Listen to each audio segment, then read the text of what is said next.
তারা বেনামাজি হইয়া নাফরমান হইয়া কবরে যায়। মায়ার নবী হাদিসের মধ্যে জানায়া দেন, ক্বালান নবী সাল্লাল্লাহু আলাইহি ওয়া আলিহি ওয়া সাল্লাম, আল কবরু রাউযাতুম মির রিয়াজিল জান্নাহ আও হুফরাতুম মিন হুফারিন নার। মায়ার নবী হাদিসের মধ্যে জানায়া দেন, বলে যারা গুনাহগার বেঈমান নাফরমান বেনামাজি হইয়া কবরে যাবে, তাদের জন্য কবর হবে জাহান্নামের গর্ত। ওই জাহান্নামের গর্ত এমন ভয়ঙ্কর অবস্থা হবে, কবর এত সংকীর্ণ হবে, দুই পাশের মাটির চাপ, এক পাশের হাড়গুলো অপর পাশে ঢুকে যাবে। চিল্লানোর আওয়াজ, আল্লাহ কি বলবা, ও দয়ার মালিক, ও দয়ার আল্লাহ, একটু এই আযাব থেকে পরিত্রাণ দাও। যখন মুনকার নেকির আসিয়া প্রশ্ন করবে, রবের পরিচয় দাও, ধর্মের পরিচয় দাও, ইসলাম ধর্মের পরিচয়টা দাও, নবীর পরিচয় দাও, ওই সময় বলবে, কিছুই বলতে পারবে না। যারা বেনামাজি হইয়া কবরে যাবে বলবে, হা হা লা আদিরি, ও আল্লাহ কিছুই জানি না।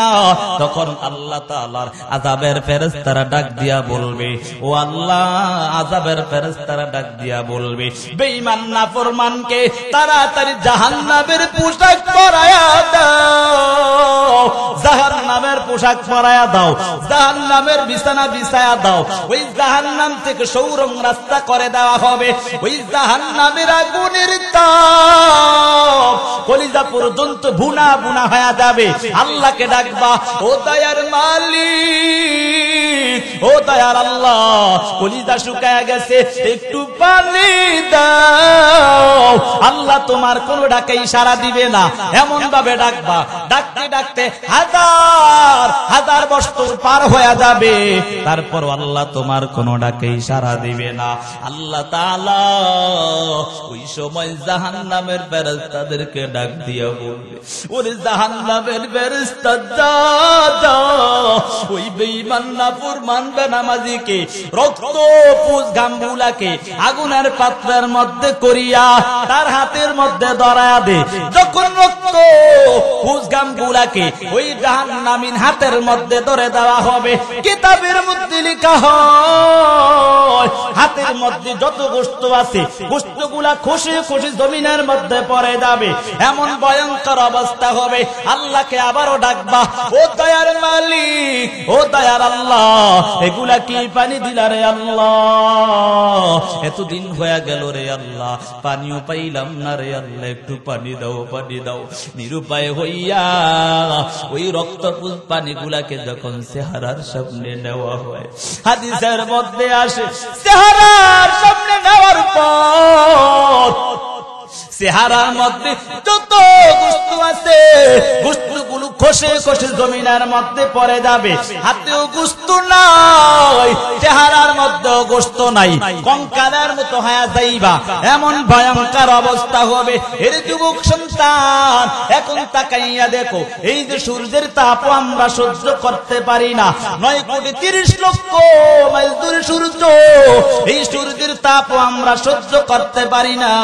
ওই হাসরের ময়দানে আল্লাহ যখন বলবে, এর সূর্য তোর আধা হাত উপরে চলে আয়, এক হাত আধা হাত উপরে চলে আয়, সূর্যের 12টা মুখ দ্বারা যখন জমিনের মধ্যে তাপ দিবে, ওই জমিটা তামা তামা হয়ে যাবে। এমন ভয়ঙ্কর অবস্থা হবে। যারা বেনামাজি নাফরমান হয়ে কবরে যাবে, তাদের মগজ, মাথার মগজগুলো টাস টাস টাস টাস করে পেটে যাবে। এই জন্য জাহান্নামের আযাব থেকে বাঁচতে চাইলে এখনো সময় আছে, তওবা করার কথা বলেন, আছে না? ঈমান যদি অন্তরে থাকে তোমার জন্য জান্নাত, ঈমান যদি তোমার মধ্যে না থাকে তোমার জন্য জাহান্নাম অবধারিত। এই ঈমানটা কি জানো? সাহাবায়ে কেরামের ঈমানের দিকে লক্ষ্য করে তাকায়া দেখো, তারা কেমন ভাবে ঈমান এনেছে, একটু চিন্তা করে দেখো। সাহাবায়ে কেরামের যদি জীবনী তালাশ করে দেখো যে কেমন ঈমান এনেছে, নিজের জীবন দিয়ে দিয়ে, তারপরও ঈমান নামক দৌলত ছাড়ে না, ঠিক না? ঈমান এমন একটা দামি সম্পদ, এই ঈমান যদি অন্তরে থাকে, আমার নাম মুসলমান, আমি একজন পাক্কা মুসল্লি হতে পারবো। যার মধ্যে ঈমান নাই সেই কিন্তু বেঈমান কথা বলেন, ঠিক না? এরে গোলামের দল, একটু চিন্তা করে তাকাইয়া দেখো, পূর্বপুরীরা যারা উত্তরসূরি ছিল, তারা দিনের জন্য কত কষ্ট করে করে নিজের জীবনটা পরিচালনা করে। 3 ভাই আল্লাহর বান্দা, 3 যুবক দিনের দাওয়াত দেওয়ার জন্য তিনার এলাকা থেকে অপর এলাকায় চলে গেল। অন্য এলাকায় গিয়ে দিনের দাওয়াত দেওয়া আরম্ভ করে দেয়। ওই এলাকার মধ্যে যারা ছিল, যে বাচ্চা ছিল, সে ছিল বেঈমান, বেদিন হওয়ার কারণে ওই এলাকার মধ্যে যে ইসলামের দাওয়াত দিবে সেটা সে সহ্য করতে পারে না। কথা বলেন, ঠিক না? বেঈমান সহ্য করবো কেমনি? আমাদের দেশে তো এখন কিছু কিছু নামদারি মুসলমানরাও সহ্য করতে পারে না। কথা বলেন, ঠিক না বেটি? নামদারি মুসলমান দাবি করে, উলামায়ে কেরাম যদি একটু হকের কথা বলে তার অন্তরে লেগে যায়। কথা বলেন, ঠিক না বেটি? তার গায়ে লেগে যায়, আছে না? উলামায়ে কেরাম বলতেছে, ওই যে তাকাইয়া দেখো, ওই পড়ালেখার মধ্যে, স্কুল কলেজ পড়ালেখার মধ্যে আমরা বাংলাদেশ হলাম 95% মুসলমানের দেশ। কথা বলেন, ঠিক না বেঠিক? এই দেশ আমাদের দেশ, আমাদের দেশ স্বাধীন করেছে আমরা পূর্ববর্তীরা। আমরা কোনোদিনও বলি নাই হিন্দুরা এই দেশে থাকতে পারবে না, আমরা একবারও বলি নাই ইহুদি খ্রিস্টানরা আমাদের দেশে থাকতে পারবে না, এই কথা আমরা একদিনও বলি নাই। বলছি? আপনারা বলছেন? কেউ বলি না। কিন্তু আমরা এটা জানি আমাদের দেশ মুসলমানের দেশ, এই দেশের প্রধানমন্ত্রীও মুসলমান। কথা বলেন, ঠিক না বেঠিক? এই দেশের প্রধানমন্ত্রীর বাবাও বড় মুসলমান ছিল। কথা বলেন, ঠিক না বেঠিক? সেই হিসাবে আমাদের দেশে যদি বেঈমানের কোন কালচার সৃষ্টি হয়, সেটা আমরা সহ্য করতে পারবো না। পারবো? 95% মুসলমানের দেশে পাঠ্যপুস্তকের মধ্যে এমন নাফরমানির পড়ালেখা শুরু করে দিয়েছে, শরীফ থেকে শরীফা হয়। কি কয়? বুঝেন না এই কথা? শরীফ থেকে শরীফা হয়। শরীফ ছিল মুসলমান পুরুষ। কি ছিল? বুঝেন আমার কথা? শরীফ ছিল কি? শরীফ নাম কি মেয়েদের হয় না পুরুষের হয়? শরীফ ছিল পুরুষ। পুরুষ হঠাৎ করে অন্তরে অন্তরে ধারণা করলো, পুরুষ অন্তরে ধারণা করেছে হ্যাঁ এখন মেয়ে হয়ে যাবে। কি হবে? এরকম আশ্চর্য ভরা ভালো আছে নিজে ভাবছে কি পুরুষ হয়েছে আর মেয়েও ভাবছে। ঠিক বুঝেন নাই কথা? আমার কথা এমন কেউ আছেন বুঝেন না আপনারা? সবাই বুঝেন তো আপনারা আমার কথা? শরীফ ছেলে চিন্তা করেছে আমি এখন পুরুষ ছিলাম, হঠাৎ করে আমি মেয়ে হয়ে যাব। বলেন তো তার চেহারা সুরত মেয়ে হয়েছে, বিতর্গত হয়েছে। ধরেন সে মেয়ে সাইজা গেল, এখন বিবাহ করবে কি? বুঝেন না আমার কথা? কি রে ভাই, নড়াইলের মানুষ, ইসলাম প্রিয় মানুষ, হেরা যদি না বুঝে আমি কার কাছে কমু কথা? ধরেন পুরুষে এখন মেয়ে সাইজা গেছে, আর মেয়ে হ্যাঁ কি মেয়ে, তার অন্তরে মেয়ে। আর মেয়ে হইয়া সে কি পুরুষ বিয়ে করবে না মেয়ে বিয়ে করবে? সে মূলত কিন্তু পুরুষ। ঠিক নেই? আল্লাহর জাতের কসম, এই দেশের মধ্যে গজব আসার জন্য এই নাফরমানির কাজে যথেষ্ট। কথা বলেন, ঠিক না বেঠিক? এই দেশটা এত শান্তিতে চলতেছে, ওই বেঈমান মুশরিকরা আমাদের দেশের মধ্যে তাকাইয়া দেখো, আমাদের দেশের কৃষ্টি কালচার ধ্বংস করার জন্য ওই পাঠ্যপুস্তকের মধ্যে বেহাইয়া পড়ালেখা শুরু করে দিয়েছে। তুমি কি জানো আল্লাহর আরশ পর্যন্ত কেঁপে ওঠে কোন পুরুষ পুরুষের সাথে যদি সমকামিতায় লিপ্ত হয়, শুধু অন্তরে যদি ধারণা করে, ওই বান্দা ওই বান্দি ধারণা করার কারণে আমার মালিকের আরশে আযম পর্যন্ত কাঁপে। এর যুবক সন্তান আজকে কেমন করে অন্যায় করতেছো, জাহান্নাম ছাড়া উপায় হবে না। জাহান্নামের আযাব কিন্তু বড় ভয়ঙ্কর। তাকাইয়া দেখো ক্লাস 7 এর বইয়ের মধ্যে ইতিহাস, ইসলামী ইতিহাসের মধ্যে আরো বাম্বা 10 থেকে 15 পৃষ্ঠা পর্যন্ত হিন্দুদের ইতিহাস তুলে ধরেছে। জানেন না আপনারা? যদি মিথ্যা কথা কই বই আনেন, আমি দেখাই দেব এখন। এরে যুবক, ওরে বৃদ্ধ বাবা, তোমার পায়ে ধরে বলতে চাই, তোমার সন্তান মুসলমান, তুমিও বড় মুসলমান। তোমার বাবা মুসলমান ছিল, কথা বলেন ঠিক না বেঠিক? বাবা যদি মুসলমান না হইতো আমাকে কি দিনের শিক্ষা দিত নি?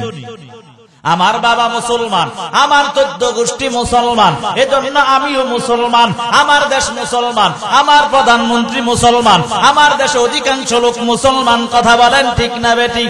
আমার দেশে মুসলমানের সন্তান হইয়া আমার দেশের মধ্যে মুসলমানের বইয়ের মধ্যে, মুসলমানের ইতিহাসের বইয়ের মধ্যে হিন্দুদের কোন পিতা ডুববে, এটা আমরা মুসলমান হইয়া সহ্য করতে পারবো না।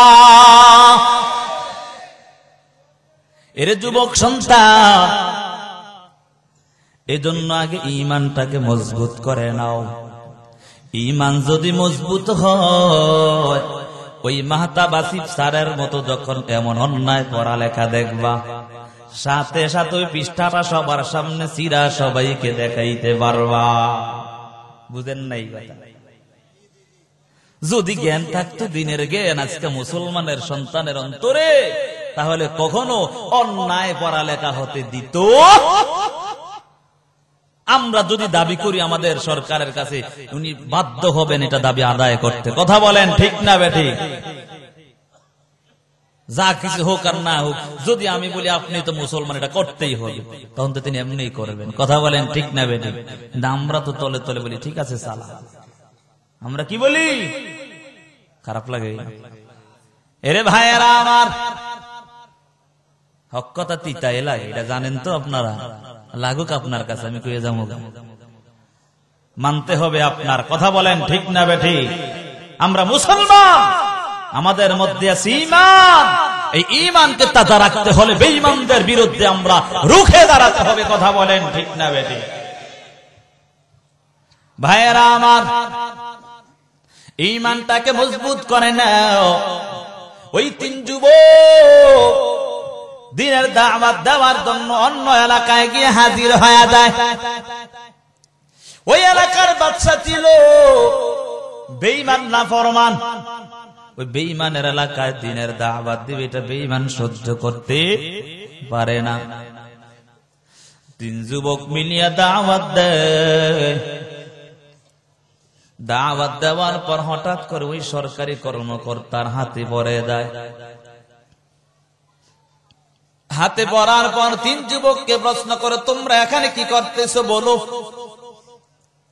3 যুবক সাথে সাথে প্রশ্নের জবাব দেয়, আমরা একমাত্র আল্লাহর দ্বীনের দাওয়াত দেই। সুবহানাল্লাহ। মুসলমানদের ঈমানটা এত মজবুত জানো, মুসলমানদের সামনে কোন বেঈমান যদি সে একাও হয়, ওই ঈমানের পাওয়ারে কোন বেঈমান টুকটু রঙ্গাতে পারবে না।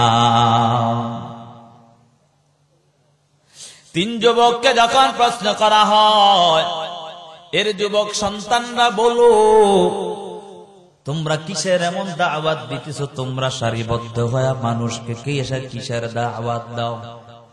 3 যুবক ডাক দিয়া বলে, রে ভাই, আমরা এই দিনের দাওয়াত দিই যিনি আমাকে আর তোমাকে দুনিয়ার জমিনে সৃষ্টি করেছে। এই কথা বলার পর বেঈমানের গায়ে আগুন ধরে যায়। বেঈমান ডাক দিয়া বলে, আমারে আর তোমারে কে সৃষ্টি করছে? আমাদের দেবতায় সৃষ্টি করছে। নাউজুবিল্লাহ। 3 যুবক ডাক দিয়া বলে, রে বেঈমান, না না, একমাত্র আমার আল্লাহ আমাকে আর তোমাকে সৃষ্টি করে।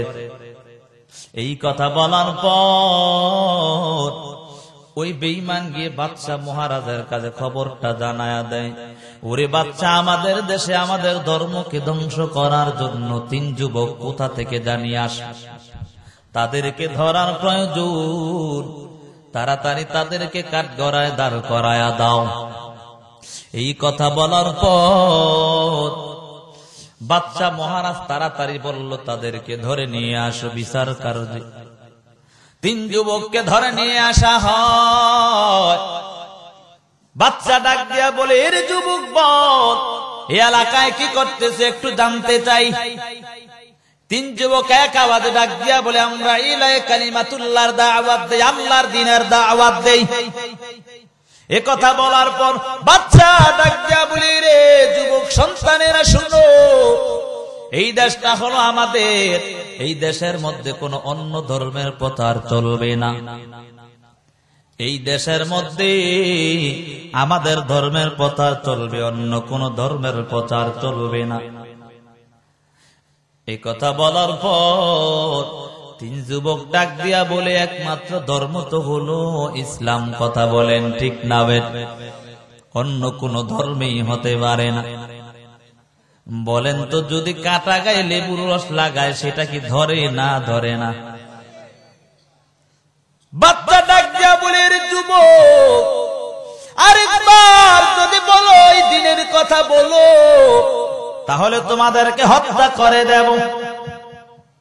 জোয়ারের পানিতে বাদ দিলে জোয়ার আরো বেড়ে যায়। কথা বলেন ঠিক না বেঠিক? মুসলমানদের ইমানি কাজের মধ্যে যদি কেউ বাধা দেয়, ওই ইমানি পাওয়ার আরো বেড়ে যায়। কথা বলেন ঠিক না বেঠিক? 3 যুবক ডাক দিয়া বলে, এরে বাচ্চা শুনো, তুমি যা কিছু বলো আর না বলো, হত্যা কিসের করবা? আমরা জীবন যাওয়ার আগ পর্যন্ত কালেমার দাওয়াত দিয়ে যাব। সুবহানাল্লাহ। এ কথা বলার পর বাচ্চা ডাক দিয়া বলে, তার কর্মকর্তাদেরকে ডাক দিয়া বলে, এরে কর্মকর্তা যা, তাদের হাতের মধ্যে হ্যান্ডকাপ লাগায়া দাও, পায়ের মধ্যে কোমরের মধ্যে ডান্ডা বেরি লাগায়া দাও, যেমন করে আমরা উলামায়ে কেরামদেরকে ডান্ডা বেরি লাগাইছি। এরে যুবক, কোন দিন জানি গজব এই দেশের মধ্যে আসে জানো না। উলামায়ে কেরামরা দ্বীনের দাওয়াত দেয় জানো? সেই উলামায়ে কেরাম, কত উলামায়ে কেরামদেরকে ডান্ডা বেরি লাগাইয়া কত কষ্ট দাও। কিন্তু তাকাইয়া দেখি বড় বড় বেশ্যা পরিমণির মতো কত নাস্তিক্যবাদ কাজ করে, বেহায়াপনা করে। তাদেরকে কোনোদিনও জিজ্ঞাসা করে না তোর স্বামী কে ছিল, তোর ছেলে কে, কার থেকে হইছে। বুঝেন না কথা? হায় হায় হায়। এরে যুবক সন্তান, কিন্তু কোন আলেম কোন জায়গায় গিয়েছে এটার জন্য এত তদারকি করা হয়। তাকাইয়া দেখো কত বড় বড় সেলিব্রিটিরা, তাদের কোথায় স্বামী খবর নাই। আবার তো এখন তাকাইয়া দেখবেন হঠাৎ করে নিউজ আসছে স্বামীর সাইরা দিছে, আছে না নাই? ওই যে ট্রাক মার্কা লইয়া ঘুরছিল কয়দিন, হঠাৎ করে এখন আবার হইছে কইতে জানি, এখন আবার সাইরা দিছে। এক স্বামী ভাল লাগে না, ঠিক না? রাগ করে। ভাইয়েরা আমার, আল্লাহ সঠিক বুঝদান করুক, সকলে বলি আমিন। এদের কোনো বিচার নাই। এরা যখন জেলখানা থেকে বের হবে হাতের মধ্যে মেহেন্দি থাকবে, কথা কয় না? বিবাহ শাদী হইয়া জেলখানা থেকে বের হইয়া দেখে হের পেটে কি সুন্দর বাচ্চা হইয়া গেছে, আছে না নাই? ভাইয়েরা আমার, আল্লাহ সঠিক বুঝদান করুক, সকলে বলি আমিন। মুসলমানদের ইমান এত ইমান, দামি ইমান জানো? মুসলমানদের ইমানি কাজের মধ্যে কেউ যদি আঘাত দেয়, তার কে এমন আল্লাহ তাআলা জানায়া দেয়, ওই ইমানদারদের ইমানি পাওয়ার তো বেড়ে যায়। কিন্তু চিন্তা শুনে রাখ, ওই তাদের দামও আল্লাহ বাড়ায় দেয়। কথা বলেন ঠিক না বেটি? এই যে এমন ভাবে তাকাইয়া দেখো, ওই 3 যুবককে যখন বেঈমান বলল, ডাক দিয়া বলল, বলে রে যুবক সন্তানেরা, তোরা ইসলাম ছেড়ে দে, আমাদের ধর্মে এসে যা। এই কথা বলার পর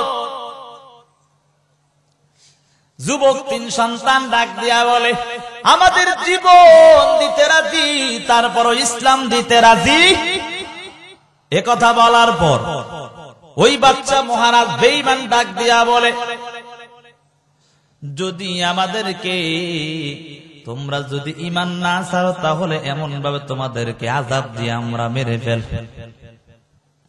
বলে মারো আর যা করো, তারপরও ঈমান নামক দৌলত ছাড়বো না। ওই বেঈমান মুশরিক এমন ভাবে তাদেরকে ধ্বংস করার জন্য ওই তাদের কর্মকর্তাদেরকে বলল, তারা যদি ঈমান না ছাড়ে তাহলে তাদেরকে আমরা তৈল যেমন ভাবে চুলা ধরায়া দাও, ওই চুলার মধ্যে কড়াই রাখিয়া ওই কড়াইয়ের উপর গরম তৈল করিয়া ওই তৈলের মধ্যে তাদেরকে ছেড়ে দেব। নাউজুবিল্লাহ। যুবক সন্তানদেরকে বলে, এর যুবকেরা তোরা এখনো সময় আছে, ইসলাম ছেড়ে দাও, না হয় দেখো তাকাইয়া দেখো ওই যে গরম তেল করতেছ ওই তৈলের মধ্যে তোমাদেরকে ছেড়ে দিব। ওই তিন যুবক ডাক দিয়া বলে, রে বেঈমান তুই কি জানো না ওইখানে তো আমরা গরম তেল দেখতে পাই না, আমরা দেখতে পাই আমার মাওলার জান্নাত দেখা যায়। তিন যুবক ডাক দিয়া বলে, বেঈমান তুই যা করো আর না করো, ঈমান ছাড়ব না। ঈমানটা আমরা জানি কত মজা, এই ঈমান যার ভিতরে ঢুকছে সে বুঝে ঈমানটার কত দাম। কথা বলেন ঠিক না বেঠিক? ওই বেঈমান তাড়াতাড়ি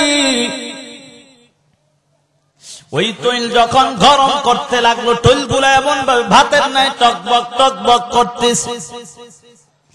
তিন যুবককে ডাক দিয়া বলে, রে যুবক তাকাইয়া দেখো, এই যে গরম তৈলগুলা দেখা যায় ওই তৈলের মধ্যে কিন্তু তোদেরকে ছেড়ে দিব। এই কথা বলার পর যুবকরা বলে, যা করো আর না করো, ঈমান ছাড়ব না। ওই বেঈমান বাচ্চার সাথে সাথে তাদের কর্মকর্তাদেরকে ডাক দিয়া বলল, যা যা তাড়াতাড়ি একজনের হাত পা বেঁধে নাও। নাউজুবিল্লাহ। এর যুবক সন্তান, তুইও তো একজন যুবক, তোর ঈমানের হালত কেমন, ওই যুবকদের ঈমানের হালত কেমন ছিল? আজকে কোরআনের বিরুদ্ধে কথা বলা হয়, নবীর হাদিসের বিরুদ্ধে কথা বলা হয়, নবীর বিরুদ্ধে কটূক্তি করা হয়, একবারও তোমার অন্তরটা কাঁদে না? কথা বলেন ঠিক না বেঠিক? যখন একটা যুবককে হাত পা বেঁধে ফেললো, হাত পা বাঁধার পর ওই যুবককে ডাক দিয়া বলে, ঈমান ছাড়বি আর না হয় তোকে এখানে তৈলে ছেড়ে দিব। যুবক বলে, যা করো আর না করো, আমি ঈমান। বুঝেন নাই কথা? মারো আর যা করো, ঈমান। এ কথা বলার পর বাচ্চা রাগান্বিত হইয়া, ওই বেঈমান বাচ্চা রাগান্বিত হইয়া ওয়াটার দেয়, তাড়াতাড়ি তৈলে ছেড়ে দাও। ওই যুবককে যখন তৈলে ছেড়ে দেওয়া হয়, তৈলের মধ্যে পড়িয়া এমন ভাবে লাফালাফি আরম্ভ করে দেয়, আর লাফালাফি করতেছে, এমন অবস্থা হয় ওই যুবকের হাড্ডি গুলা খড়কুটার মতো তৈলের মধ্যে ভাসতে লাগলো, ওই গোস্ত গুলা পরের সাথে মিশে গেল। এমন ভয়ঙ্কর অবস্থা দেখার পর ওই দুই যুবককে আবারও ডাক দেয়া বলে, রে যুবক সন্তানেরা, দেখছস তোর ভাইকে কেমন ভাবে তৈলে ছেড়ে দিলাম, তুই যা করো আর না করো, তোরা যদি ঈমান না ছাড়ো তাহলে কিন্তু আমি এখানে এভাবে তৈলের মধ্যে ছেড়ে দিব। দ্বিতীয় যুবক আবার ডাক দিয়া বলে, রে বেঈমান শুন, যা কিছু করো আর না করো, ঈমান ছাড়ব না। সুবহানাল্লাহ। আমরা হইলে দেখা যায় তো যদি একটা বাড়ি দেয়, ভাই তোর হকে আছে, বুঝেন না? এর যুবক সন্তান, ঈমানটাকে কাজে লাগা।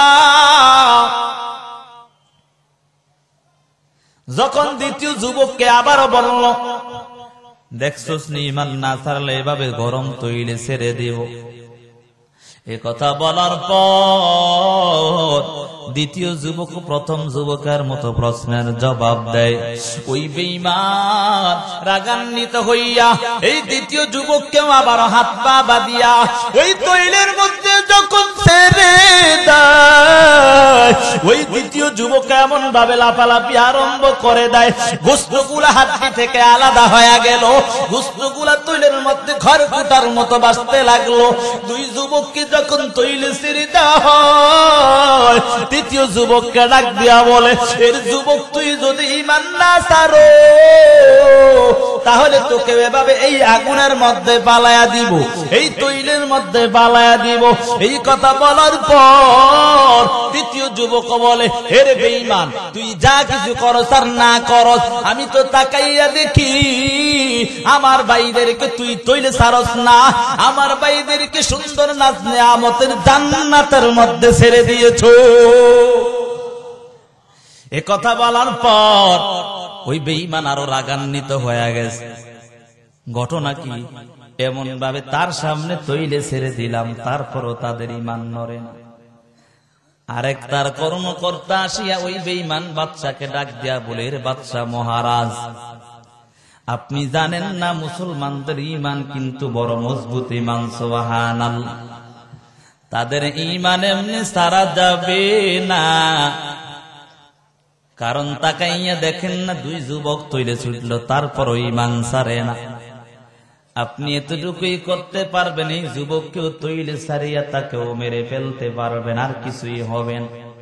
তবে আমি আপনার কাছে একটা আরজি জানাই, সেই আরজিটা হলো আপনি আগে এই যুবককে গুনাহ করার মাধ্যম করান, গুনার মাধ্যমে তার ঈমানটা দুর্বল হয়ে যাবে।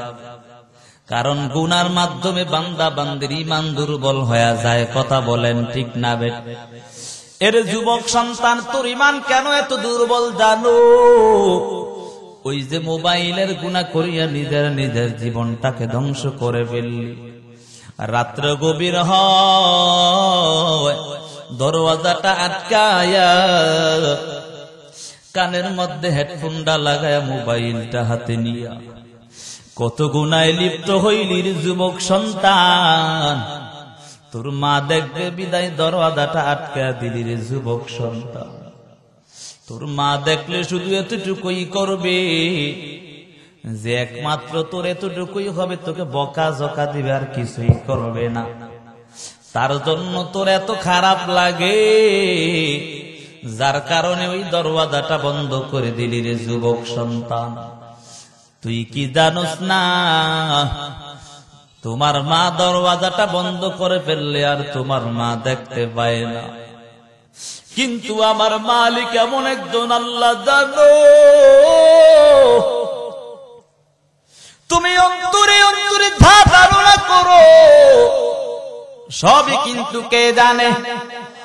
ওয়াল্লাহু আলিমুম বিযাতিস সুদূর।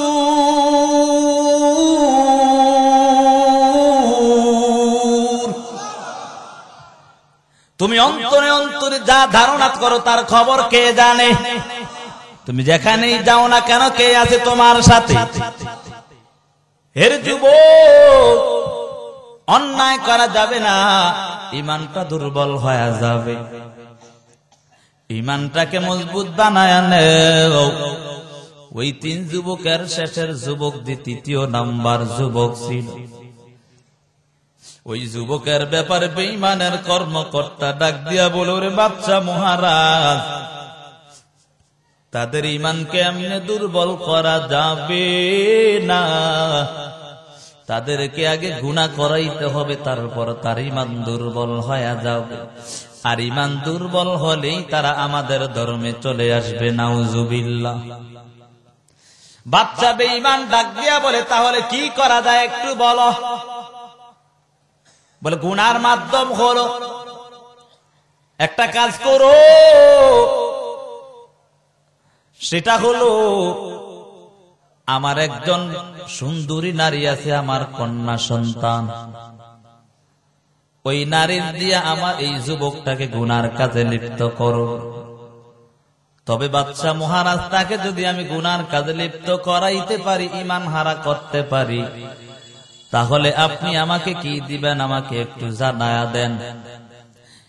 বেঈমান যখন ওই বেঈমান বাচ্চাকে এই প্রশ্ন করলো, প্রশ্নের জবাবের কারণে বলে, তুই যা চাস আমি তোকে তা দিয়া তোকে খুশি করব। নাউজুবিল্লাহ। এই কথা বলার পর ওই আল্লাহর বান্দা বেঈমান সাথে সাথে এই যুবককে নিয়ে তার বাড়ির দিকে রওনা হয়। কারণ যুবক আর যুবতীর মাঝে চুম্বকের মতো আকর্ষণ। কথা বলেন ঠিক না বেঠিক? যুবক যুবতীকে দেখলেই তো বাইরে ওই যে 14 ফেব্রুয়ারি বেহায়া দিবস পালন করে, ঠিক না? এমন ভয়ঙ্কর অবস্থা হয়ে গেছে, যুবকরে কষ্ট করে মা বাবা লেখাপড়া করাইছে, যখন বিবাহের সময় হওয়ার আগেই আরেকজন ছায়া রাখছে। যদি মা বাবা বিবাহ করাতে যায়, বলে আপনার দরকার নাই, আমি একটা সুন্দরী ছায়া রাখছি। আসেনি এমন? এমন বেহায়া যুবক আছে না নাই? এই সমাজে নাই। এরা ভালো যুবক, আল্লাহ ভালো বানায় দেখ। সকলে বলি আমিন। ও ভাইয়েরা আমার, ওই যুবককে যখন বাড়িতে নিয়ে আসলো, বাড়িতে নিয়ে আসার পর ওই সুন্দরী মেয়েটাকে আগে তার বাবা ডাক দিয়া বলে, হেরে আমার কন্যা শোনো, আমি একটা কাজ করব আজকে তোমাকে দিয়া, তুমি যদি এই কাজটা করতে পারো, আমার বাচ্চা আমার প্রতি রাজি হইয়া আমরা যা চাইবো আমাদেরকে তাই দিয়া দিবে। আমি যদি তোমাকে বলি, তুমি যেই কাজটা আমি বলবো সেই কাজটা তুমি করবা কিনা বলো।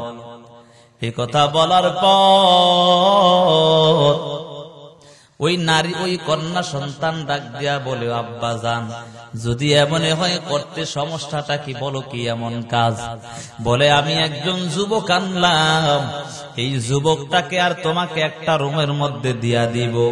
ওই যুবকটাকে যতক্ষণ পর্যন্ত পারবা গুনাহের মধ্যে লিপ্ত করবা। নাউজুবিল্লাহ। যখন আল্লাহর বান্দা ওই যুবতী নারীকে এবং যুবককে যখন একটা রুমের মধ্যে আটকাইয়া তালাবদ্ধ করিয়া আল্লাহর বান্দা তালাবদ্ধ করিয়া 40 দিন পর্যন্ত আটকিয়ে রাখলো। 40 দিনের খাবার প্রত্যেক দিন দেয়। খাবারগুলো হলো হারাম খাবার, শুয়োরের গোশত। হালাল না হারাম? হারাম খাইলে ঈমান থাকে না, যায় দুর্বল হয়ে যায় না? কেমন বেঈমানের আশা ছিল, কেমন কেমন চেষ্টা চালাইছে ওই বেঈমান।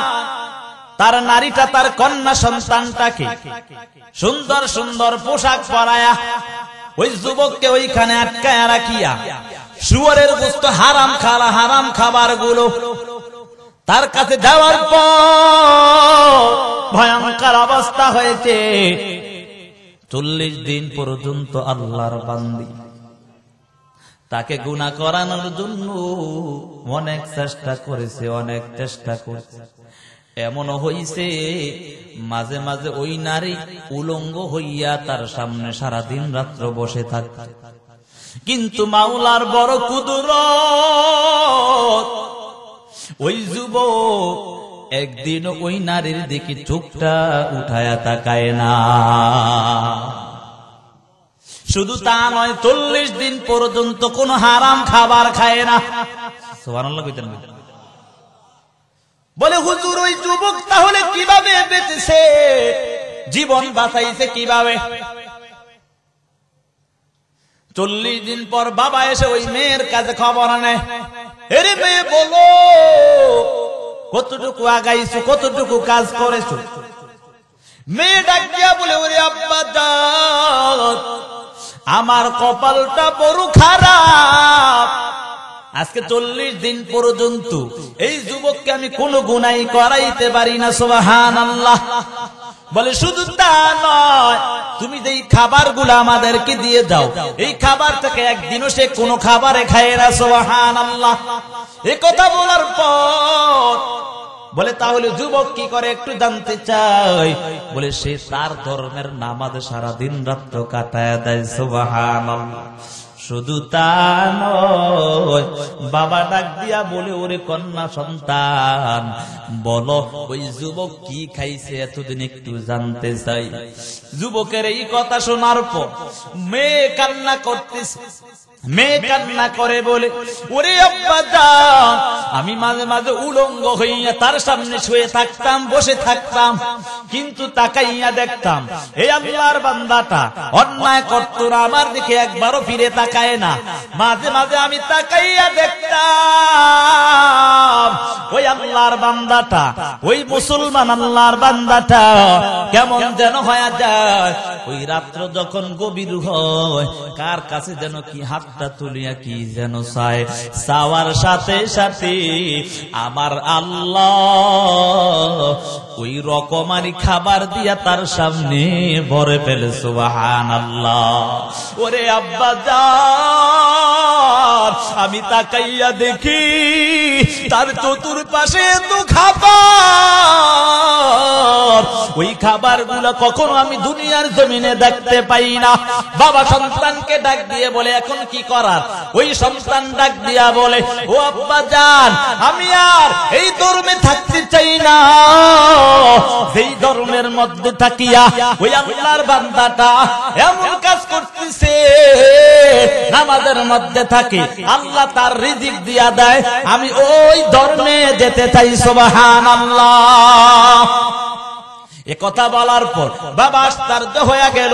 বাবা বলে, রে সন্তান, আমি তো আসছি তাকে ইসলাম ধর্ম থেকে ফিরানোর জন্য, কিন্তু তুই এমন কি করলি? তুই নিজেও তো ফিরার চেষ্টা করলি, আর যা কিছু করস এই করার কারণে আমাদেরকে বাদশা এখান থেকে তাড়ায়া দিবে। এই কথা বলার পর ওই মেয়ে ডাক দিয়া বলে, আব্বা জান, আপনি যা করেন আর না করেন, বাদশা আমাকে যা করুক আর না করুক, আমি আর কোনো দিন আপনার ধর্মে থাকতে রাজি নাই। এই কথা শোনার পর বাবাও বলে, তাহলে আমিও মুসলমান হয়ে যাব। আওয়াজ দিয়া বলেন। ইমানদারের ইমানের কাজের মধ্যে আঘাত দিলে ইমানি পাওয়ার বেড়ে যায়। কথা বলেন ঠিক না বেটি? ওই আল্লাহর বান্দি এখন যুবককে ডাক দিয়া পায়ে ধরে বলে, এর যুবক সন্তান, আমি অন্যায় করে ফেলেছি, তোমার শয়তানের ধোঁকায় পড়ে আমি বেদিন ছিলাম। তোমার এই আশ্চর্য ঘটনাগুলা দেখিয়া আমি কেমন যেন বেকার হয়ে গেছি, আমাকে তাড়াতাড়ি কালেমা পড়ায়া দাও, লা ইলাহা ইল্লাল্লাহু মুহাম্মাদুর রাসূলুল্লাহ সাল্লাল্লাহু আলাইহি ওয়াসাল্লাম। এজন্য এক নাম্বার হলো ঈমান। কথা বলে, পাঁচটা স্তম্ভের মধ্যে এক নাম্বার হলো ঈমান। আলোচনা চলবে, ছেড়ে দেই।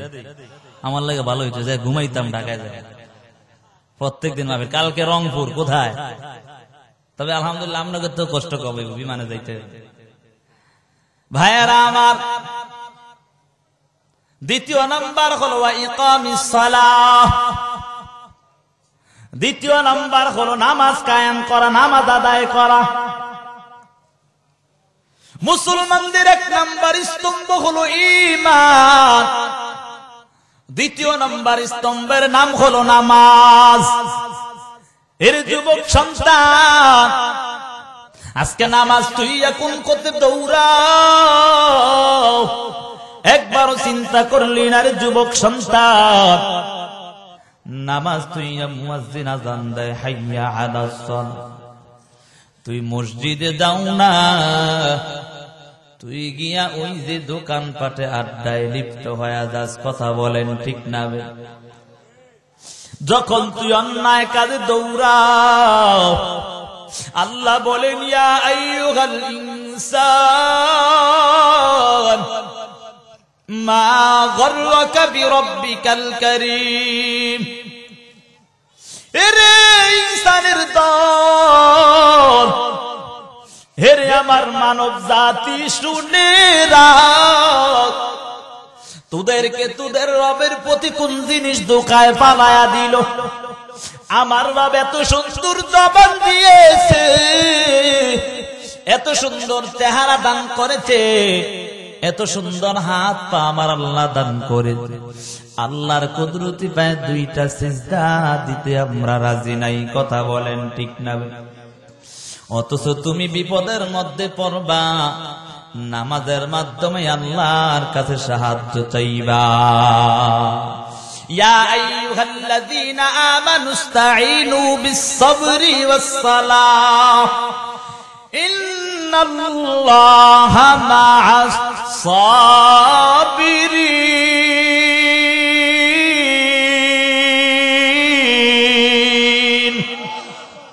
আল্লাহ বলেন, হেরে ঈমানদারের দল, তোমরা নামাজ এবং ধৈর্যের মাধ্যমে আল্লাহর কাছে সাহায্য চাও।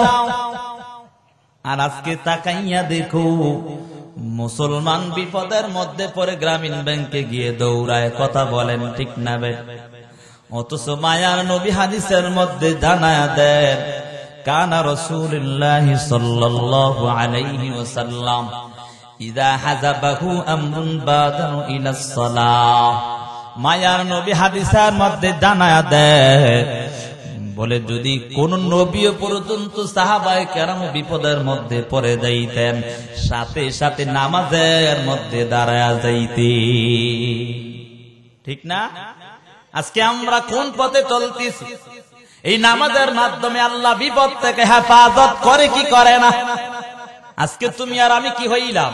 অথচ আল্লাহ কোরআনের মধ্যে স্বয়ং নবীকে পর্যন্ত আদেশ করে, ওয়া'মুর আহলাকা বিস-সালাহ ওয়াসতাবির আলাইহা লা নাসআলুকা রিজকা নাহনু নারযুকুক ওয়াল আকিবাতু লিত-তাকওয়া।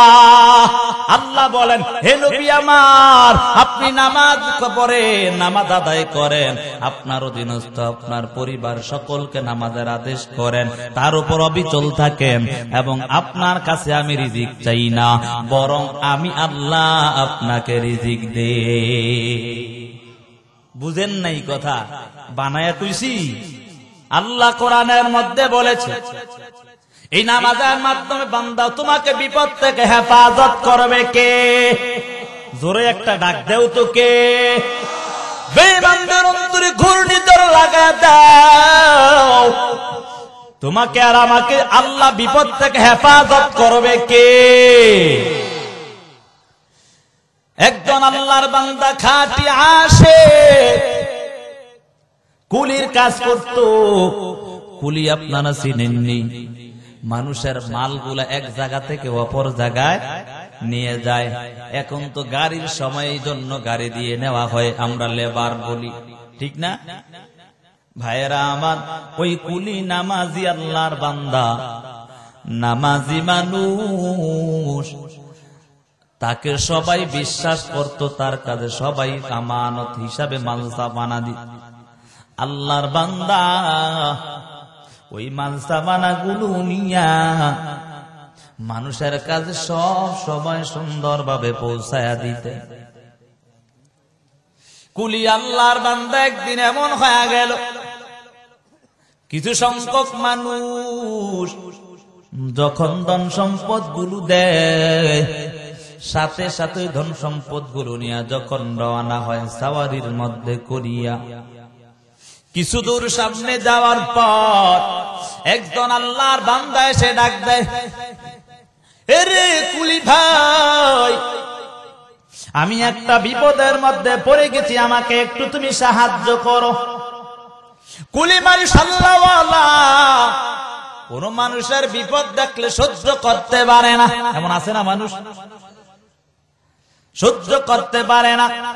ওই আল্লাহর বান্দা কুলির কাজে সাহায্য চাওয়ার কারণে বলে, কি করতে হবে বলো? বলে তুমি যেই রাস্তাটা দিয়া যাইবা ওই রাস্তা দিয়া আমারও যাওয়ার প্রয়োজন, কিন্তু আমার যাওয়ার কোনো ব্যবস্থা নাই, একটু তুমি আমাকে পার করে দাও। কুলি চিন্তা করলো ঠিক আছে, কোনো সমস্যা নাই, আমি তোমাকে পার করে দিব। এই কথা বলার পর আল্লাহর বান্দা কুলি যখন এই কথা বলল, সাথে সাথে ওই আল্লাহর বান্দা আগন্তুক আল্লাহর বান্দা সাওয়ারির পিঠে উঠে গেল। সাওয়ারির পিঠে উঠিয়া যখন গন্তব্যের দিকে রওনা হয়, গন্তব্যের দিকে রওনা হওয়ার পর পথের মধ্যে যাওয়ার পর চৌরাস্তা এসে গেছে। ওই যে আপনাদের নড়াইল এলাকার মধ্যে কুল চত্বর আছে না নাই? আমি নতুন মানুষ হওয়ার কারণে বুঝতে পারি না আপনাদের এলাকায় কিভাবে আসতে হবে, এজন্য আমাকে গিয়ে আনতে হয়েছে। তেমন করে গোল চত্বর আসার কারণে ওই যে কুলি ভাই সব সময় যেই রাস্তা দিয়া যাইতেন ওই রাস্তা দিয়া চলতে লাগলো। ওই আল্লাহর বান্দা পিছন থেকে ডাক দেয়, এরে কুলি ভাই, তুমি যেই রাস্তা দিয়া যাইতেছো এই রাস্তা দিয়া না গিয়ে এই যে আরেকটা রাস্তা দেখা যায় এই রাস্তা দিয়া যাও, এই রাস্তাটা দিয়া গেলে তোমার রাস্তা সহজ হয়ে যাবে। কুলি মানুষ, সাধারণ মানুষ, খুব ধার্মিক মানুষ হবার কারণে তার কথা মেনিয়া আল্লাহর বান্দা ওই দিকে চলতে লাগলো। পথের মধ্যে যাওয়ার পর আল্লাহর বান্দার পিছন থেকে ওই যে যুবক সন্তান আগন্তুক আল্লাহর বান্দাটা পিছন থেকে তরবারি বের করিয়া ওই কুলির ঘাড়ের মধ্যে ধরতে লাগলো। ডাক দিয়া বলে, এরে কুলি, আমি কোন পেরেশানিওয়ালা যুবক নয়, আমি আসছি একমাত্র তোকে হত্যা করার জন্য। নাউজুবিল্লাহ। একথা বলার পর কুলি চিন্তিত, সাধারণ মানুষ দিন আনে দিন খায় চিন্তিত হয়ে গেল। কুলি ডাক দিয়া বলে, রে ভাই, তুমি কি বলতেছো? আমার কাছে মানুষের সম্পদ গুলো আমানত দিয়েছে, এই আমানত গুলো পৌঁছে দেওয়ার পর তারপর তুমি আমাকে মেরে ফেলো, আর যা করো কিছুই করবো না। এই কথা বলার পর ওই নাসর বান্দা এমন ভাবে তাকে বলে, না না, সারা যাবে, আমি এখানে যারা আসি তাদের থেকে ধন সম্পদ নেওয়ার পর তাদেরকে পর্যন্ত হত্যা করে ফেলি। নাউজুবিল্লাহ। এ কথা বলার পর কুলি আশ্চর্য চিন্তিত, বলে, এই জন্যই কি আমাকে এখানে আনছো? বলে, হ্যাঁ, তোমাকে এই জন্যই এখানে আনছি। কুলি তাকাইয়া দিকে চতুর্দিকে জঙ্গল, এই জঙ্গলি এলাকার মধ্যে কোথাও যাওয়ার সুযোগ নাই। কুলি চিন্তায় পড়ে যায়। হঠাৎ করে ওই সন্ত্রাসের কাছে বলে, ভাই, তুমি তো আমাকে মেরে ফেলবা, আমার কোনো আফসোস নাই, তবে একটা আমার আবদার তোমার কাছে রাখতে চাই। বলে, কি এমন আবদারটা একটু জানায়া দাও। বলে, আবদারটা হলো আমাকে 2টা রাকাত নামাজ আদায়ের সুযোগ দাও। এ কথা বলার পর ওই সন্ত্রাস ডাক দিয়া বলে, এরে তুই কুলি, তুই তাকাইয়া দেখ কত মানুষের কঙ্কাল এবং কত মানুষের লাশ এই জঙ্গলের মধ্যে দেখা যায়। সমস্ত মানুষগুলাকে আমি মেরেছি, এবং তাকাইয়া দেখো অনেক মানুষগুলো এই অন্যায় কাজ করেছে। এই মানুষগুলো আমার কাছে অনেক সুযোগ চেয়েছে, আমি তারপরও সুযোগ দেইনি। তবে তোমার মতো কত মানুষ নামাজের জন্য চাইছে, নামাজ পড়ছে, তারপরও তাকে নামাজ ফিরাইতে পারে না মৃত্যু থেকে। তুমি কি বলতেছো? কুলি বলে, ভাই, পিরাক আর না পিরাক 2টা রাকাত নামাজ পড়তে আমাকে দাও। এই কথা বলার পর ওই সন্ত্রাস ডাক দিয়া বলে, ঠিক আছে, আদায় করো, কোনো কথা নাই, তাড়াতাড়ি আদায় করে নাও। কুলি যখন ওযু বানায়া নামাজের মধ্যে দাঁড়ায়, সূরা ফাতিহা শেষ করার পর ওই কুলির জবান দিয়ে আর কোন আয়াত আসতেছে না। চিন্তিত, অন্তরের মধ্যে ভয়। কুলি চিন্তিত, আমার তো এখন মৃত্যু হয়ে যাবে। আবার চিন্তা করে, দেরি করলে পিছন দিয়া সন্ত্রাস আমাকে মেরে ফেলবে। এদিক দিয়ে বারবার ডাক দিয়া বলে, এরে কুলি, তাড়াতাড়ি নামাজটা শেষ কর। এই কথা বলার পর ওই কুলি চিন্তিত, মনের মধ্যে কোনো আয়াত আসতেছে না। হঠাৎ করে একটা আয়াত চরণ আসলো, আম্মাই ইউজিবুল মুত্তার ইযা দাআহু ওয়া ইয়াকশিফুস সু। আল্লাহর বান্দা এই আয়াত তেলাওয়াত করার পর গায়ব থেকে কোথা যেন আওয়াজ আসে, আমাকে বাঁচাও, আমাকে বাঁচাও, আমি এখন শেষ হয়ে যাইতেছি। কুলি তাড়াতাড়ি নামাজ শেষ করিয়া তাকাইয়া দেখে ওই যে সন্ত্রাস তাকে মারার জন্য আসছে, সেই সন্ত্রাসের কল্লা একদিকে আর বডি আর একদিকে হয়ে গেছে। সুবহানাল্লাহ। এমন দেখতেছে, কুলি চিন্তিত হয়ে গেল, কে আসলো তাকে এমন ভাবে মারার জন্য।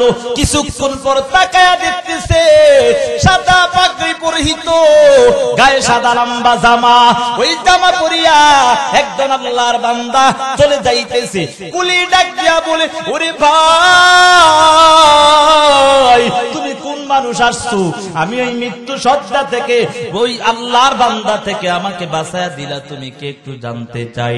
আল্লাহর বান্দা ডাক দিয়া বলে, এ বান্দা তুমি শুনে রাখো, আমি কোন মানুষ না, আমি হলাম আমার মাওলার পক্ষ থেকে পাঠানো ফেরেশতা।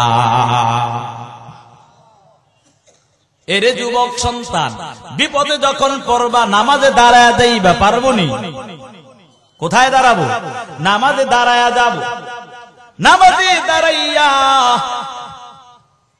আল্লাহর কাছে চাবো, আল্লাহ তোমার যা প্রয়োজন আল্লাহর কাছে চেয়ে যাও। কারণ নবী এবং সাহাবায়ে কেরামরা যা প্রয়োজন নামাজের মাধ্যমে আল্লাহর কাছ থেকে আদায় করে। মায়ার নবী যখন যুদ্ধের মধ্যে, সাহাবায়ে কেরাম যুদ্ধ করতেছে, মায়ার নবী সিজদার মধ্যে পড়িয়া আল্লাহর কাছে প্রার্থনা করে, ও দয়ার মালিক, তোমাকে ছাড়া আমার আর কেউ নাই, তুমি যদি চাও আমার এই সাহাবায়ে কেরাম গুলা শহীদ হয়ে যাও। শহীদ হয়ে গেলে আর ইসলাম এই দুনিয়ার জমিনে থাকবে না রে আল্লাহ। ও আল্লাহ আমাদের ইসলামের বিজয় দাও। আল্লাহ সাথে সাথে মায়া নবীর ডাক শুনিয়া ইসলামের বিজয় দিয়েছে। এই জন্য সময় আছে, নামাজটা পড়ে নেও, নামাজ পড়িয়া নিজের জীবনটাকে সুন্দর বানায় নাও। এই নামাজের মাধ্যমে অন্যায় কাজ থেকে আল্লাহ বিরত রাখবে। নামাজ পড়ো, খুশু খুজুওয়ালা নামাজ আদায় করো। খুশু খুজুওয়ালা নামাজ যদি আদায় করতে পারো, আল্লাহর সাহায্য তোমার কোথা থেকে আসবে তুমি চিন্তাও করতে পারবা না। কেমন খুশু খুজু জানো? বাইজিদ মুস্তাবির কথা আমরা জানি কি জানি না? যেই বাইজিদ ছোট্টবেলা মাকে একটা গ্লাস পানি খাওয়ানোর ফলে মা যখন দোয়া করে, আমার আল্লাহ বাইজিদকে জমানার বড় ওলি বানায়া দেয়। সেই বাইজিদ একদিন পথ দিয়ে হাঁটতেছে, হাঁটার পর আসরের নামাজের সময় হয়ে যায়। আসরের নামাজের সময় হওয়ার কারণে মরুভূমি এলাকা, ওই এলাকার মধ্যে এমন কোন মানুষ পাওয়া যাইতেছে না। না পাওয়া যাওয়ার কারণে আল্লাহর বান্দা চিন্তিত, ওযু করার জন্য কোনো পানিও পাইতেছে না। আল্লাহর বান্দা বাইজিদ বুস্তামি চিন্তিত হয়ে গেল। বাইজিদ বুস্তামি চিন্তিত হইয়া হাঁটতেছে হাঁটতেছে, দিক দিয়ে আসরের সময় শেষ হয়ে যাইতেছে, মাগরিবের সময়ের ধার প্রান্তে চলে আসছে। তাকাইয়া দেখে একজন আল্লাহর বান্দা কেমন যেন ওইখানে দাঁড়ায়া রইছে। আল্লাহর বান্দা দাঁড়ায়া থাকার কারণে ওই কাঠুরিয়া আল্লাহর বান্দা কাঠ কাটে ওই মরুভূমির মধ্যে কাঠ কাটে। দেখে দাঁড়াইয়া রইছে। বাইজিদ বুস্তামি ডাক দেয়, এরে ভাই তুমি কেন দাঁড়াইয়া রইছো বলো? বলে আমি নামাজ পড়ার জন্য দাঁড়াইয়া রইছি। সুবহানাল্লাহ। বাইজিদ বুস্তামি বলে আমিও তো নামাজ পড়ার জন্য খুঁজতেছি, কারণ যারা নামাজি তারা চায় জামাতে নামাজ আদায় করার জন্য। কথা বলেন ঠিক না বেঠিক? দেখবেন অনেক কৃষক মানুষ অনেক সময় মাঠে ময়দানে কাজ করে, দুই একজন লোক হলে তারা মাঠে ময়দানে নামাজ জামাতে পড়ে আছে না নাই? তেমন করে আল্লাহর বান্দা কাটুরিয়া বলে, তাহলে ঠিক আছে আমরা দুইজনে মিলে জামাত করে নেই। এ কথা বলার পর বাইজিদ বুস্তামি ডাক দিয়া বলে, যেহেতু নামাজ পড়ব আগে আমি ওযু বানায় নেই।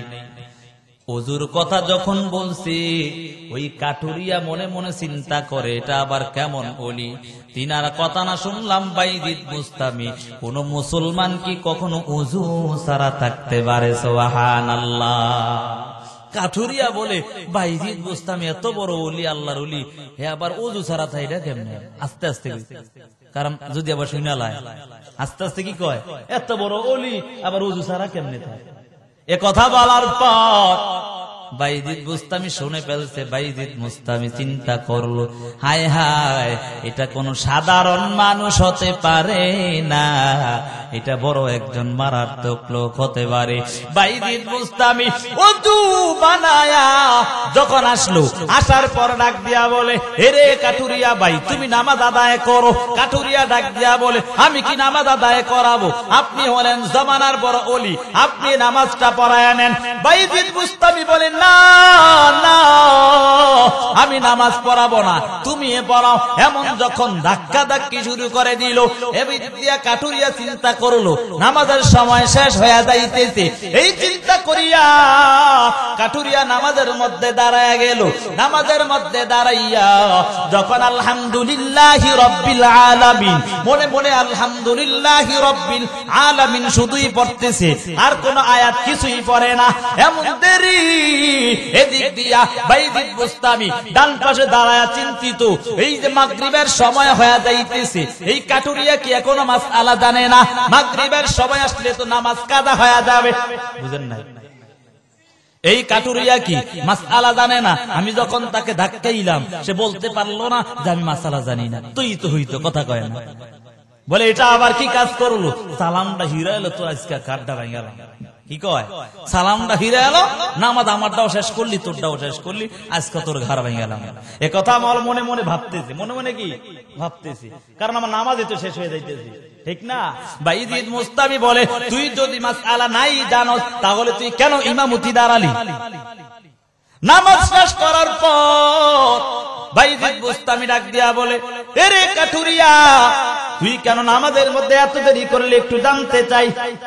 কাটুরিয়া ডাক দিয়া বলে, ওরে বাইজিদ বুস্তামি, তুমি আর আমার এই প্রশ্নটা করো না, আমার অন্তরের খবরটা তুমি জানার চেষ্টা করো। এই কথা বলার পর বাইজিদ বুস্তামির অন্তরের মধ্যে আটক কেমন যেন একটু আকর্ষণ লেগে গেল। কি এমন কথা, বুঝেন নাই? কি এমন কথাটা? বলে, না না, আমার অন্তরের খবর তুমি জানতে পারবা না। এই কথা বলার পর বাইজিদ বুস্তামি বলে, এরে কাটুরিয়া ভাই, বলো তোমার অন্তরের খবরটা একটু জানায়া দাও। বলে, না না, জানাইতে পারবো না। বলে, জানায়া দাও। বলে, যেহেতু আমাকে ফিরাফিরি করতে লাগলা, শুনে নাও শুনে নাও, আমি কেন এত দেরি করলাম জানোনি? আমি যখন বালেগ হইলাম, ওই বালেগ হওয়ার পর থেকে আমি যখন নামাজ আদায় করতাম, ওই নামাজের মধ্যে যখন আমি বলতাম আলহামদুলিল্লাহি রাব্বিল আলামিন, আমার আল্লাহ বলতেন, আমি জানি আব্দি, এরে আমার বান্দা, তুই কেন আমার প্রশংসা করলি, তুই আমার প্রশংসা করলি। এই কথা বলার পর আল্লাহর বান্দা ওই বাইজিদ বুস্তামিকে ডাক দিয়া বলে, এরে বাইজিদ বুস্তামি, আমি এমন কোনদিন নাই, এমন নামাজ আদায় করি নাই যে আদায়ের কারণে আমার আল্লাহর প্রশ্নের জবাব আমি শুনতে পাই নাই। সুবহানাল্লাহ। এই কথা বলার পর ও বাইজিদ বুস্তামি শুনে নাও, আমি যখন আজকে নামাজের মধ্যে দাঁড়ায়া গেলাম, নামাজের মধ্যে দাঁড়ানোর পর আমি যখন আলহামদুলিল্লাহি রাব্বিল আলামিনের আওয়াজ দিতেছি, আমার মাওলার পক্ষ থেকে কোনো আওয়াজ আসতেছে না। এই জন্য আমি চিন্তিত, আমি চিন্তা করলাম, আমার আল্লাহ যতক্ষণ পর্যন্ত আমার ডাকের সাড়া না দেয়, আমি ততক্ষণ পর্যন্ত নামাজ ছাড়ব না। কেমন নামাজওয়ালা হয়েছে। আজকে তাকাইয়া দেখো, নামাজের কোন খবর নাই। যুবক সন্তান, জানো বেনামাজি হইয়া যদি কবরে যাও, জাহান্নাম ছাড়া উপায় হবে না রে। যারা বেনামাজি হইয়া নাফরমান হইয়া কবরে যায়, মায়ার নবী হাদিসের মধ্যে জানায়া দেন, ক্বালান নবী সাল্লাল্লাহু আলাইহি ওয়া আলিহি ওয়া সাল্লাম, আল কবরু রাউযাতুম মির রিয়াজিল জান্নাহ আও হুফরাতুম মিন হুফারিন নার। মায়ার নবী হাদিসের মধ্যে জানায়া দেন, বলে যারা গুনাহগার, বেঈমান, নাফরমান, বেনামাজি হয়ে কবরে যাবে, তাদের জন্য কবর হবে জাহান্নামের গর্ত। ওই জাহান্নামের গর্ত এমন ভয়ঙ্কর অবস্থা হবে, কবর এত সংকীর্ণ হবে, দুই পাশের মাটির চাপ, এক পাশের হাড়গুলো অপর পাশে ঢুকে যাবে। চিল্লানোর আওয়াজ, আল্লাহ কি বলবা, ও দয়ার মালিক, ও দয়ার আল্লাহ, একটু এই আযাব থেকে পরিত্রাণ দাও। যখন মুনকার নেকির আসিয়া প্রশ্ন করবে, রবের পরিচয় দাও, ধর্মের পরিচয় দাও, ইসলাম ধর্মের পরিচয়টা দাও, নবীর পরিচয় দাও, ওই সময় বলবে, কিছুই বলতে পারবে না। যারা বেনামাজি হইয়া কবরে যাবে, বলবে হা হা লা আদিরি, ও আল্লাহ কিছুই জানি না। তখন আল্লাহ তাআলার আযাবের ফেরেশতারা ডাক দিয়া বলবে, ও আল্লাহ, আযাবের ফেরেশতারা ডাক দিয়া বলবে, বেঈমান নাফরমানকে তাড়াতাড়ি জাহান্নামের পোশাক পরায়া দাও, জাহান্নামের পোশাক পরায়া দাও, জাহান্নামের বিছানা বিছায়া দাও। ওই জাহান্নাম থেকে সৌরং রাস্তা করে দেওয়া হবে। ওই জাহান্নামের আগুনের তাপ কলিজা পর্যন্ত ভুনা ভুনা হয়ে যাবে। আল্লাহকে ডাকবা, ও দয়ার মালিক, ও দয়ার আল্লাহ, কলিজা শুকায়া গেছে, একটু পানি দাও। আল্লাহ তোমার কোন ডাকেই সাড়া দিবে না, এমন ভাবে ডাকবা, ডাকতে ডাকতে হাজার হাজার বছর পার হয়ে যাবে, তারপর আল্লাহ তোমার কোন ডাকেই সাড়া দিবে না। আল্লাহ তাআলা ওই সময় জাহান্নামের ফেরেশতাদেরকে ডাক দিয়া বলবে, ওরে জাহান্নামের ফেরেশতা দাদা, ওই বেঈমান নাফরমান বেনামাজিকে রক্ত পুজ গামগুলাকে আগুনের পাত্রের মধ্যে করিয়া তার হাতের মধ্যে ধরায়া দে। যখন রক্ত পুজ গামগুলাকে ওই জাহান্নামীর হাতের মধ্যে ধরে দেওয়া হবে, কিতাবের মধ্যে লেখা হয় হাতের মধ্যে যত গোশত আছে গোশতগুলা খুশি খুশি জমিনের মধ্যে পড়ে যাবে। এমন ভয়ঙ্কর অবস্থা হবে। আল্লাহকে আবারও ডাকবা, ও দয়ার মালিক, ও দয়ার আল্লাহ, এগুলা কি পানি দিলা রে আল্লাহ, এতদিন হয়ে গেল রে আল্লাহ, পানিও পাইলাম না রে আল্লাহ, একটু পানি দাও, পানি দাও। নিরুপায় হইয়া ওই রক্তপুঞ্জ পানিগুলাকে যখন চেহারার সামনে নেওয়া হয়, হাদিসের মধ্যে আসে, চেহারার সামনে নেওয়ার পর চেহারার মধ্যে যত গোশত আছে গোশতগুলো খসে খসে জমিনের মধ্যে পড়ে যাবে। হাতেও গোশত নাই, চেহারার মধ্যেও গোশত নাই, কঙ্কালের মতো হয়ে যাইবা, এমন ভয়ঙ্কর অবস্থা হবে। এর যুবক সন্তান, এখন তাকাইয়া দেখো, এই যে সূর্যের তাপ আমরা সহ্য করতে পারি না, 9,30,00,000 মাইল দূরে সূর্য, এই সূর্যের তাপ আমরা সহ্য করতে পারি না। ওই হাসরের ময়দানে আল্লাহ যখন বলবে, এর সূর্য তোর আধা হাত উপরে চলে আয়, এক হাত আধা হাত উপরে চলে আয়, সূর্যের 12টা মুখ দ্বারা যখন জমিনের মধ্যে তাপ দিবে,